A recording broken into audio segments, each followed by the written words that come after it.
Hi everyone, we are going to work on lesson 56, written practice, which is on pages 396 through 398. We'll be doing number 1, 4, 6, 7, 13, 17, 21, 25, 27, and 28. So number 1 says, Drew has 56 rolls. 7 rolls will fit on one tray. How many trays does he need to carry all of the rolls? Okay, so we have a total of 56 rolls and we have 7 trays. So we need to do 56 divided by 7. So you ask yourself, 7 times what equals 56? Or you can use your multiplication table. 7 times what equals 56? That is 8. Okay, so that means 8 rolls on each tray. Okay, next we're going to do number 4. Write 4 multiplication and division facts using the numbers 3, 8, and 24. So we're going to write a fact family for 3, 8, and 24. So we need 2 multiplication facts. 3 times 8 equals 24. 8 times 3 equals 24. We can switch the order because of the commutative property of multiplication. For the division problems, we start with the biggest number. 24 divided by 3 equals 8, and 24 divided by 8 equals 3. All right, now number 6. Find the 8th multiple of 6, then add 1. What is the square root of the answer? Okay, so there's a lot of steps there. So the 8th multiple of 6. So you can either do 8 times 6 to figure that out, or if you need to, you can write out all the multiples of 6. You can use your multiplication table also. So the 8th multiple of 6, 8 times 6 is 48. Okay, then they ask us to add 1. So 48 plus 1 equals 49. Then they ask us to find the square root of 49. So the square root, let's move this down here. So the square root of 49 means what number times itself equals 49. So use your multiplication table. You'll see they're highlighted along the diagonal. So the square root of 49 is 7, because 7 times 7 equals 49. All right, number 7. Compare these fractions. Draw and shade 2 congruent rectangles to show the comparison. So what they mean by 2 congruent rectangles is you're trying to draw rectangles that are about the same size as each other. So we're going to just do our best on that. So we draw 2 rectangles, try to make them about the same size, and it's 1/4 and 1/6. So we have to divide this rectangle into fourths. So that means we draw 3 lines. 1, 2, 3.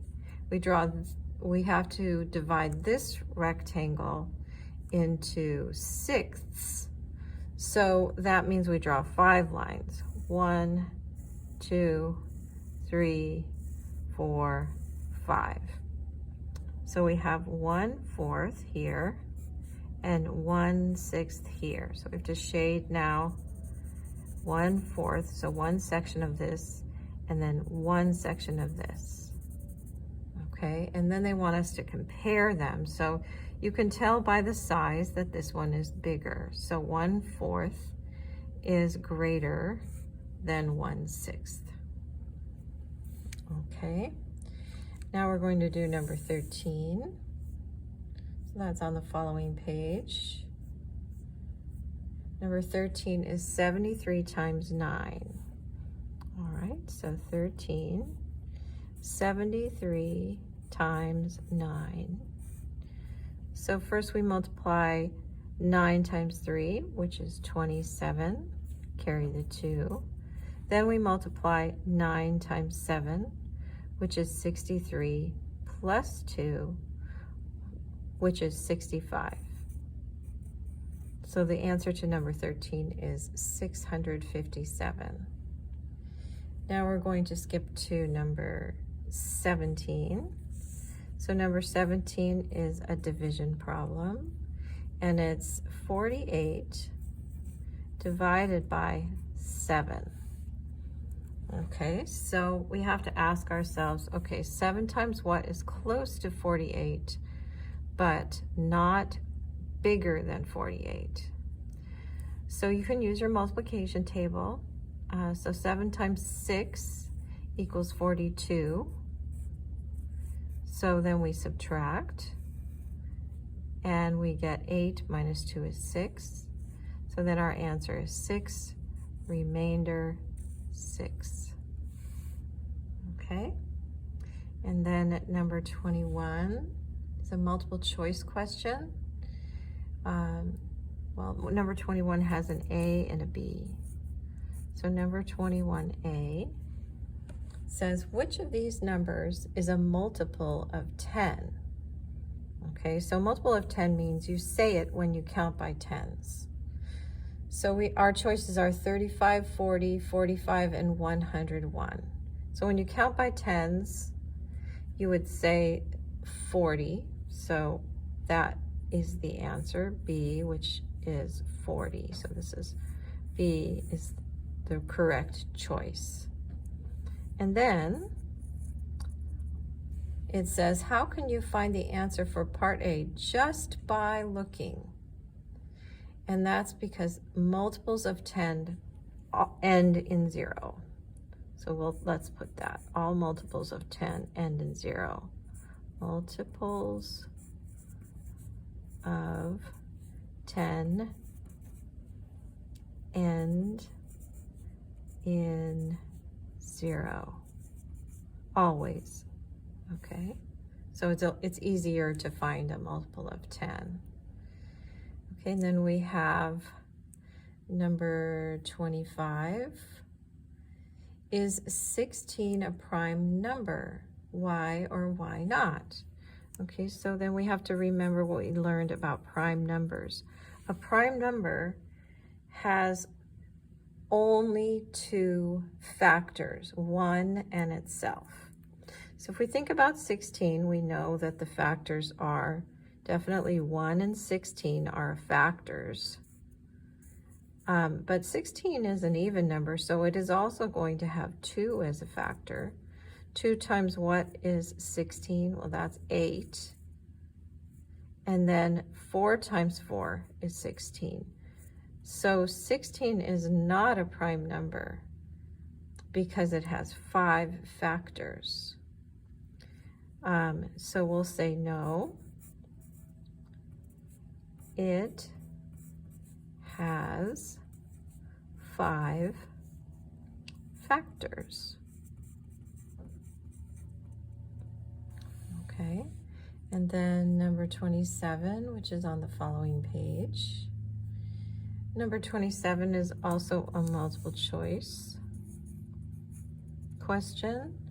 So it says, which of these numbers is a factor of 12?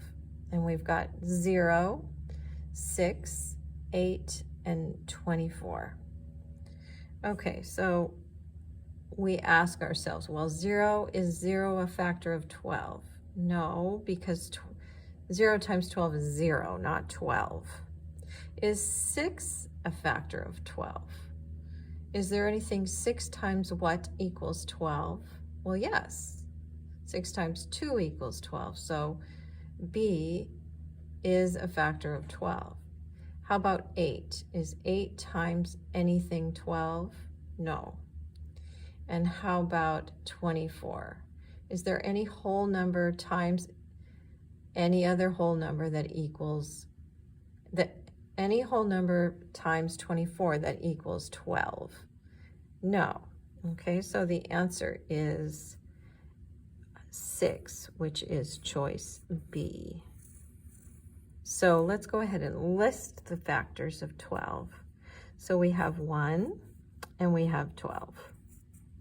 We have 2 and we have 6. We have 3 and we have 4. So these are the factors of 12, and 6 is one of them. All right, and the last one is number 28. Also, a multiple choice question. Which of these numbers is a multiple of 12? Okay, so remember, multiple of 12 means that you say it when you count by 12s. So we have choice A, 0. No, we don't say that when we count by 12s. Choice B, 6. No, we don't say that when we count by 12s. Choice C, 8. No, we don't say that when we count by 12s. But choice D is 24. And that is correct, because we say 12, 24, 36, 48, and on and on. Okay, that's the end of written practice.